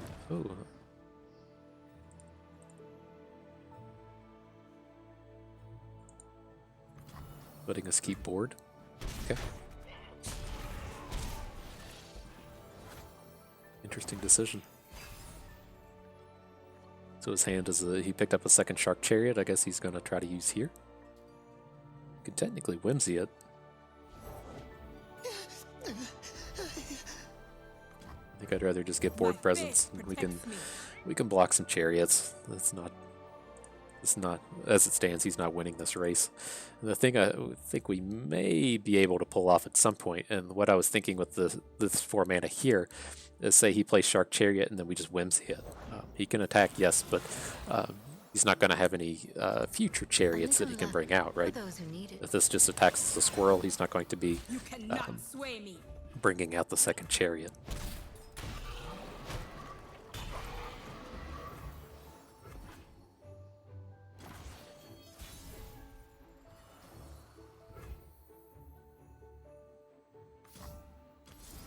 Here, we're just punching damage. We're gonna hit with all these. I'm gonna Blessing a target on something. This ideally our Mountain Goat. Or perhaps Lulu is safer, but it feels like this is what he would like to Vengeance.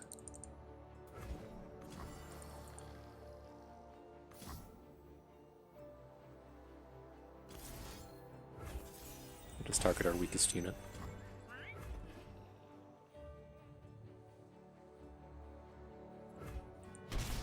Alright, was that getting to 1? did we miss a damage somewhere?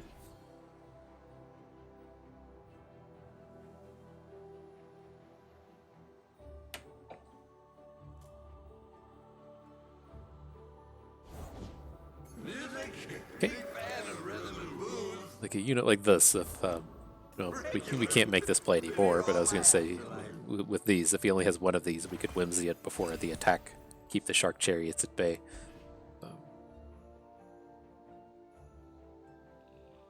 It's not going to be a... Oh, Caustic Cask. These jewels are more than mere trinkets. Okay.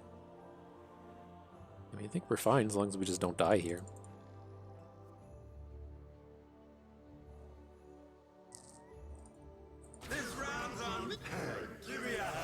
Just gonna die to Caustic Cask, right? We just block everything? To see if he could lethal us. If this wasn't actually lethal, we could just pass and win. Okay.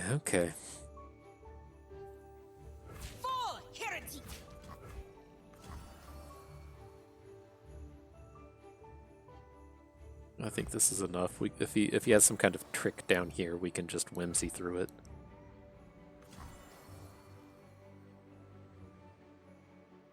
Pix! Go wake him up.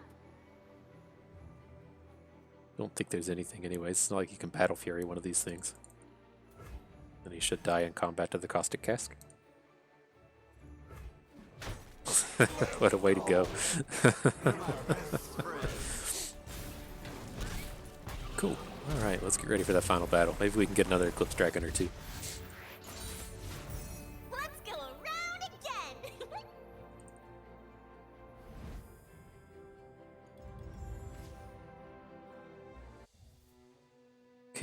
Okay. So, I mean, we've had a lot of success with Flower Child, but we're just not a support deck. I know, like, this is going to be like match number 9, and I feel like we've had this like 4 or 5 times on the opening draw. Like, it's just not sustainable. I'm very okay with getting rid of this just to go ahead and pick up another Mountain Goat.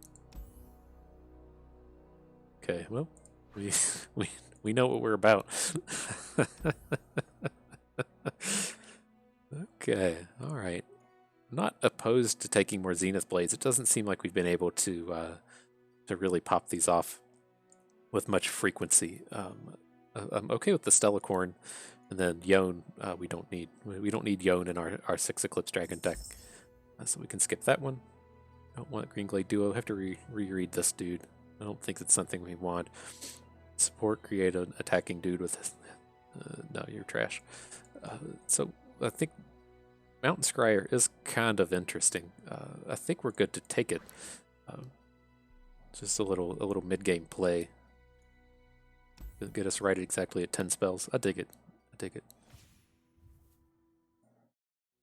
All right, final battle. Let's see if we can't get more wins than Eclipse Dragons. Oh shit. You discovered the key to getting to the final battle. So you need 1 Eclipse Dragon per win you plan to achieve. So we'll probably lose this last one since we only got up to 6.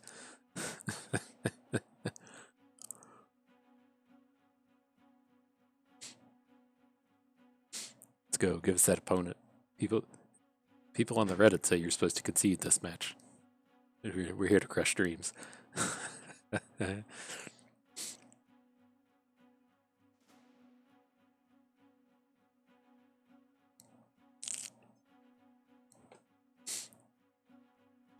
Maybe if we move our mass around a little faster.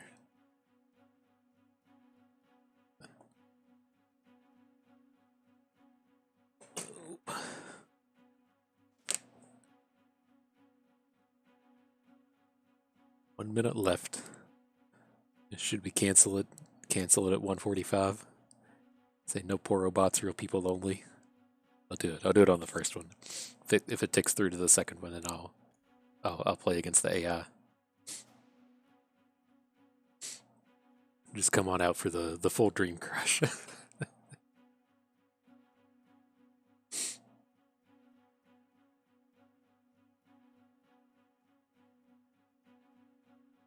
Uh-oh, I gotta prepare myself. This being in these, like, I get curious if they'll ever, try to put together, like, ranked for Expedition. And I'm curious how that plays out, since, like, every other game has a real entry fee. It's incredibly hard to go infinite on Magic Arena. On Hearthstone, you could do it. I feel like the barrier for entry into, either being infinite on Magic Online or infinite on Hearthstone is much higher than it is here. I mean, we're banked up to what's like 70 expeditions. If we just joined, 70 in a row, it would take us, 3 a week.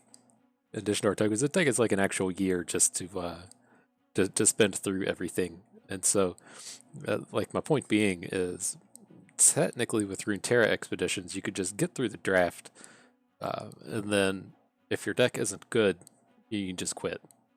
You know, even like assuming that the cost of entry is high, like you can still quit at on the first one and then you know, roll the dice on the second one for a better deck. And so, like realistically, do I think like a whole lot of people would game the system and try to only play their better decks in Expedition? Like sure, I'm sure hitting rank 1 is, you know, extremely important to a lot of people, but I think in general, people would just play the game. Here against Zed, I'd prefer to have like a little bit more of something to do than just Soraka, but Zed's not coming down until turn 4, at least for an attack, so we should be able to get in some kind of hush. But as it stands with a hush, we still just can't even kill anything. Should be 3 Zeds, 1 Darius. Okay.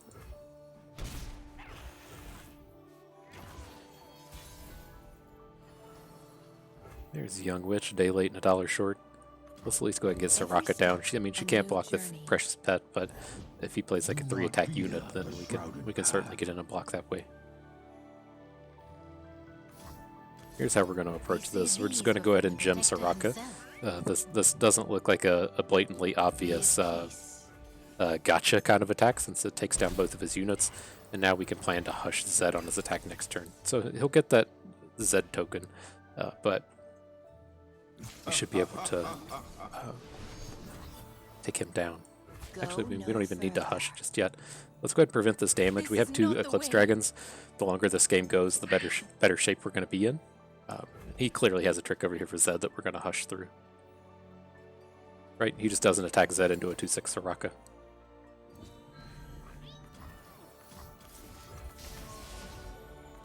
And then now, even if he has the second twin disciplines, he can save his Zed, but he can't just outright win the combat.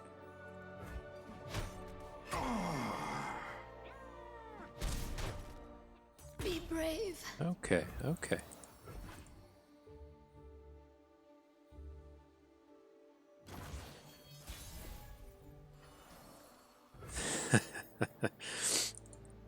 Alright, well let's see if he's got a second one. We might as well go ahead and get down another unit. The Protector is fairly safe. Well, you'll heal yourself, right? I've never done this before. We attack with Soraka? Oh, we can do this though, right? Check the eye, so she actually has to support to get the bonus. Okay, we'll add the Protector then. I'll clear a path for you. Good to see you too, Vin. Love it. I wish, you know, there was a way. I mentioned in like a previous video or before that you could like hold control or something if you're wanting to play bursts and see what happens with the Oracle's Eye. Mark my passage. Be at peace. Take heart. Maybe one day. Maybe one day. I guess things like that are extremely hard to pull off on mobile without like adding a button to the screen or something. So I wouldn't be surprised if that never happens, but be cool if it did. I mean, this is a pretty reasonable spot, right? I'm really just planning on whimsying his Yusari, but like with the Yusari hook onto Broadback Protector, we can just blessing him, hope for the win, and then have a humongous unit next turn to bring about. Well, he'll kill himself that way. Not what we're trying to pull off with our units here. One with the shadows. Or just take an 8 hit.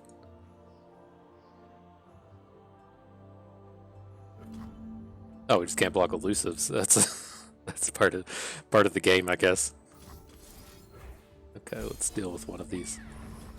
You are better than this.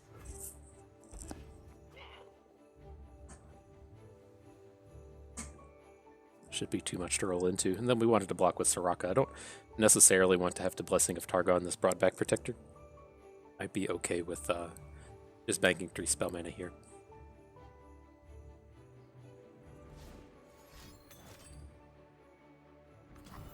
Okay.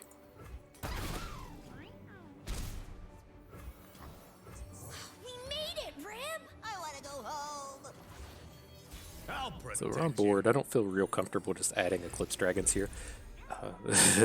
As unfortunate as that sounds, we can still do this. Stars fall. Yes, yeah. Live with purpose. Oh, you sorries, all the time. Yes. Well, how much do we need to care about these? I think I'm good to just go ahead and add Eclipse Dragon here. I want to save the Sunburst in case he has a Darius. We can answer these Usaris, we can block one, we can even Blessing a Targon our Young Witch if that's the route we need to take. But we have a bit of a problem dealing with Darius. Hang on, Fuzzball. Hey, Moderately frightening, then, but I think we're okay even if he has Darius from this point. Alright. You got me, you got me. We'll at least have a 7/7 to put in front of him. So close.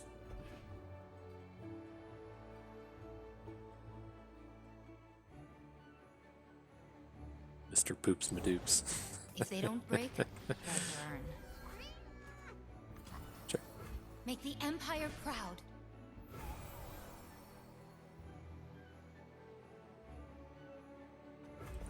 Let's see. I'm okay if he just wants to like. Today you are king. Okay, we're gonna have to put blockers down now. I was okay with putting like Young Witch in front of Greenglade Duo and hitting it with Blessing of Targon, but now that it's too big, it's not really ideal. You can have perfect knowledge here. I don't care if he trades a combat trick to kill Young Witch or trades a combat trick to kill Soraka. None of that super matters. We're in full on don't die mode here. Not We all are gonna of us are lose out on our Broadback Protector, gain 2 health, and go to the Nether.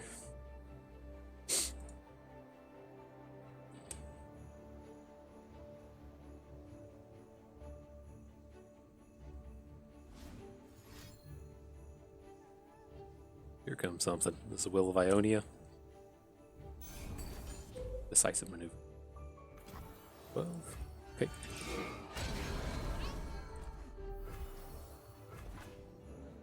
My final test.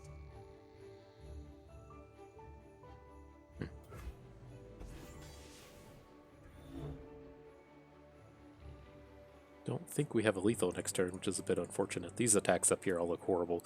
Wouldn't be surprised to see him keep everything back. If he comes in with this, we just have fantastic blocks across the board. I'll protect you.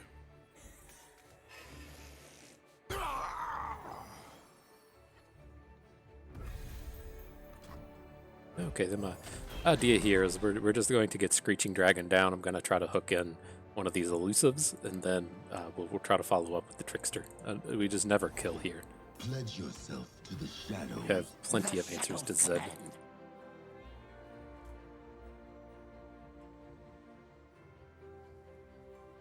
And how does this look? Let's say we hook Usari here, then Greenglade Duo only has bad blocks, so maybe we do go ahead and play the Trickster. And we can do it like this. by starlight. This can go poorly, but I think this will be okay. I mean, this can go poorly if he has like a combat trick to save one of his elusives, but I think we're probably okay in that sense. We have the answers to beat Darius and +7 health here. This is pretty good. He's got to do a whole lot of blocking here that doesn't actually win any combats.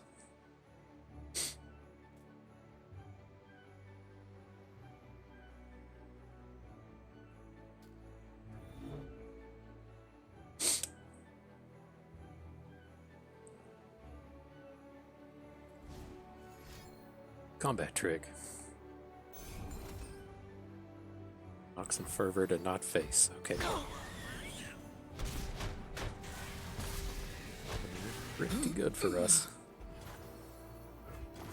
Pretty good. was kind of expecting him to just Nox and Fervor face there, because how does he ever win this game without the help of a Looks like I'm ready. like burn spell, right? Just burn us down to 2 and hope you draw Nox and Fervor. That's what I was kind of expecting here. Do you like magic? This one should be done. I don't think there's anything that's going to stop this open attack we're about to drop on. Oh, I don't like how we did this, though. That was I just went on autopilot there. I think we should have Astral Protection this so that we could gain more health off our Tasty Feyfolk if that's what we need to do. But wasn't enough to stop the flood of Eclipse Dragons. The stars will remember this cool, day. cool. Nice little 7-winner. Nice little 7-winner. But yeah, I mean, to the recap, I don't really know what to think of this deck. I mean, I'm content with how it like turned out. You know, shit, what the hell? We back? Okay, let me try this again. This is make it a little bigger. Cool. Okay, and so, I mean, like, you know, we started out with Lulu. This is a fantastic Lulu start. I think in the first game we actually just started with like these 3 specific cards and just face rolled the guy. Not the first game we lost, the second game. Maybe we did it in the first game. Nonetheless, if you are looking to draft towards Lulu, Young Witch is where it's at. And so I think with how this panned out, God, this isn't even odd. I keep getting distracted. I'm sorry, but this was a collective support pack, and I was like really weirded out by this. You know, we started with this Lulu set, then we took the collective support down here and picked 3, but then just didn't really see anything else the rest of the way. But you know, we were you know, kind of given 2 options here as to whether or not to pursue the support deck again. If you want to see supports and all my thoughts on it, as far as Lulu is concerned, you can watch my previous video, expedition number like 210 or whatever. Or, you know, the choice to go with the Soraka. The thing that didn't pan out with the Soraka is we never saw another Noxus champion. Like with that dude in the previous game having the self-damage things like Imperial Demolitionist. Those will play with Soraka or more commonly with Bilgewater. We didn't see a Bilgewater pack throughout the entirety of our first 6 picks, so we didn't even really have a choice. And so I'm at least glad with how this turned out. We turned into this kind of weird like Leona deck that doesn't have Leona. But, you know, just looking at like your first 2 champions and being like, what am I going to do with this deck? You know, it's either going to be building around Lulu or it's going to be building around Soraka and Starspring. But for the second one, you have to find Bilgewater. And I would have been okay with that, right? There's a lot of good Bilgewater that pairs up with these cards. Like if, you know, we play... what's he called? I want to call it like Doc Octopus. I can't remember. The 3/4 challenger for 2 mana that deals damage to himself. You know, typically we just think of playing healing cards with him with Soraka, right? But what if we just attack with him with Lulu and we turn him into a 4/4, and then, you know, that's always good. But then what if he hooks in like a 2 attack unit, and then he gets to keep that 2 health? Like there's lots of combos within early game Bilgewater that play well with these, right? If we say, you know, play the 2/3, deal damage, draw a card. The deal damage is great. It hurts something for Soraka to heal, but then we can also bring that 2/3 back up to full health with like Lulu attacks. It's real neat. You know, the kind of things that you can pull off there. We just didn't see the tools to ever be able to do that. And so, you know, I do typically like to give like the pros and cons and the how-tos to draft with these kind of things, but you know, right down here where we just took Rahvun, Eclipse Dragon, and then pick 5 took a second Eclipse Dragon, we just knew that we were going to be in a sort of championless control deck. Like we're never going to be like a full build around for Soraka. We're never going to be a full build around for Lulu. We're actually just looking for an Aurelion Soul, and we're going to plan on just being a real grindy control deck. There's just so much value in these.